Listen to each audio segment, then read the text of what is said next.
Back in January, I wanted to make a video showing off just how strong Contrail is. Unfortunately, my hard drive died while I was editing it, so I took what footage I had and uploaded it. Now that Contrail is on EN, it's time to finish my propaganda video.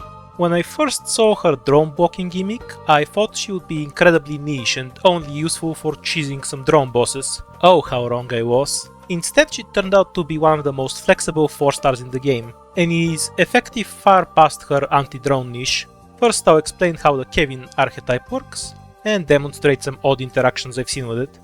In the second part, I'll go over several 4-star runs with Contrail showing off.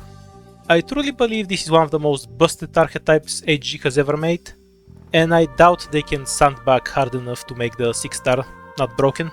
So here's what Contrail does. When she uses her skill, Contrail starts flying and can block drones.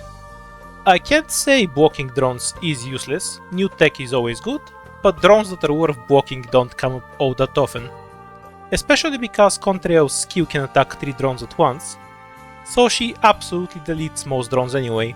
It's effective against tanky drones when you want to devote very few resources to stunning them, but her true power is the other side of this skill.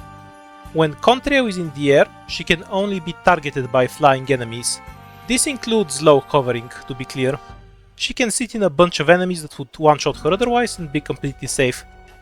Certain AoE effects can hit her, but don't worry, which ones hit her is very intuitive. Fireballs walking to the blue box, they go right past her. Fireballs exploding right under her, 0 damage. She is in the air after all. Crybaby Teua fireballs, they fly right through her. Seaborn come on the ground, giant Sarkaz demon lasers, they hit her but do 0 damage. Or they don't hit her and do no damage. Sarkaz are weird. Exploding enemies on the ground, can't touch her. Lava tiles. Okay, this one would make sense IRL. Heat goes up, flying over a stream of lava would cook you. It seems to work exactly the same as invisibility with one exception. Enemies that reveal invisible operators don't work on Contrail. You can see why I think the archetype is broken. The Chassis is an almost completely unkillable operator. Now we just need an operator with strong enough skills to make use of the Immortality. In terms of damage, Contrail competes with Arena and Wu Xiaohei. Imagine a 6-star Contrail being something like Thorns or Silver Rush, but invincible. Even if they make some gimmick CC operator, instead of giving them straight damage, they should come out pretty strong all the same. As for the rest of Contrail's kit, her talent gives her defense on the ground and attack in the air. Her attack is about the same as the 4-star Lord Guards that aren't Frostleaf, even when including their models. Her skill 1 is a fast redeploy type of skill. Instantly goes in the air and gets an attack plus dodge buff. It lasts for 40 seconds, which with normal redeployment time would be a bit better than 33% skill uptime. It's a sort of bad skill that's carried by her trait. The ability to become instantly invisible can be used to cheese some annoying enemies, but her skill 1 pales in comparison to her skill 2. Attack plus 90%, which because of her talent is actually 102%.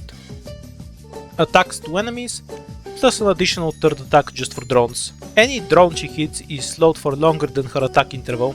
752 attack with a 100% attack buff gets her to 1500 attack, which is high enough that most of her attack goes past enemy defense. Even without her drone gimmick, the skill makes her untouchable and quadruples her damage. That's not even the best part. This is a 6-star skill, 30 second duration, 15 SP cost. The uptime is so high that if timed properly on a lot of maps, Contrail will never get hit at all. To summarize, a crazy trait, a stat stick talent but pretty high stats, insane skill uptime, and a pretty solid skill effect. Now let me demonstrate just how effective she is in practice, both against air and ground. Let's start with the default 6-star tester map. I remember people struggling a ton when this map came out. No idea how, considering the map has only 4 real enemies and 8 stun bombs, but whatever, we are here to glaze Contrail. The normal mode was done by 3 4-stars a while back. Pudding and Deep Cover do most of the heavy lifting, and a Lord Guard like Arin or Wu Xiaohei provides some blocking and range damage. It was only done thanks to the extra damage from the Lord Guard model, but it still wasn't enough for the increased stats of challenge mode. Now Contrail doesn't have a model, or any shits to give. Her anti-drone ability and her invisibility are mostly irrelevant here. The reason she does better is because her skill cycle lets her out DPS the Lord Guards in a prolonged fight. at the end of the map, when we have to kill the 2 bosses and only have 4 stun bombs to use, Contrail simply puts out more damage than they would. Next up, Emperor's Blade. Oh hey, this stage has a drone. Will we finally see Contrail do her actual job? Nah, Totter kills the drone instead. Though for the record, Contrail can kill this drone in one skill. Instead, she is used to sit on top of the Emperor Blade's head and wipe out his posse before they can move. She then gets used to kill the harpoon dudes thanks to her long skill duration. Once the boss gets 1v1'd by Deep Cover, you get to see the real reason Contrail is here.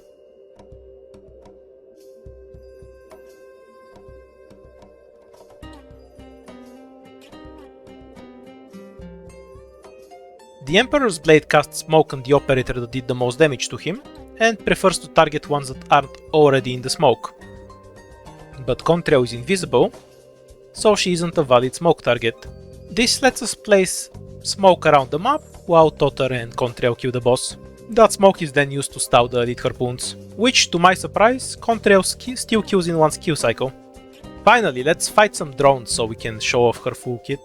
Since she gets an extra attack versus drones, Contrail can block a drone, go invisible to avoid the Jesus dude attack debuff, all while retaining all of the ground damage she'd have if the drone wasn't there.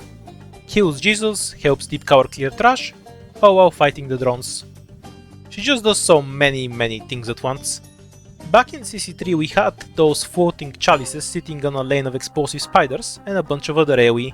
Contrail was basically the only option to effectively fight it, since she did good damage, avoided all of the spiders on the ground, and then could stow it further by blocking it.